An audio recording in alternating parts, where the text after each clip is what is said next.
சுவாமி விவேகானந்தரின் வீர மொழிகள்.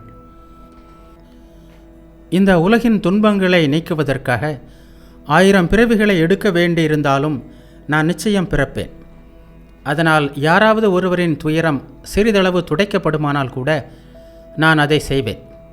தனக்கு மட்டுமே முக்தி கிடைக்க பாடுபடுவதால் என்ன பயன் என்று தோன்றுகிறது. உண்மையான துறவியரே இல்லறத்தாரின் வழிகாட்டிகள். துறவியரின் உபதேசத்தாலும் ஞான ஒளியாலும் தான் இல்லறத்தார் வாழ்க்கை போரில் பல முறை வெற்றி முரசு கொட்டியிருக்கிறார்கள். பலரது நன்மைக்காகவும் பலரது மகிழ்ச்சிக்காகவும் துறவி பிறக்கிறான். துறவை மேற்கொண்டு இந்த லட்சியத்தை மறப்பவனின் வாழ்க்கை முற்றிலும் வீண். எழுந்திருங்கள், விழித்து கொள்ளுங்கள், பிறரையும் விழிக்க வையுங்கள். இறப்பதற்கு முன் மனித வாழ்வின் நிறைவை பெறுங்கள். எழுந்திருங்கள், விழித்திருங்கள், லட்சியத்தை அடையும் வரை நில்லாதீர்கள். மனிதனுக்கு வெறும் நம்பிக்கை போதாது, அறிவுபூர்வமான நம்பிக்கை வேண்டும்.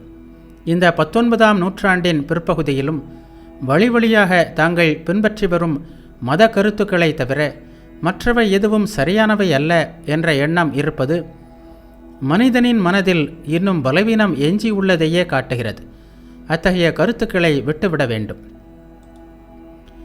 அத்வைதம் பொதுமக்களிடையே பரவுவதற்கு வாய்ப்பு அளிக்கப்படவே இல்லை.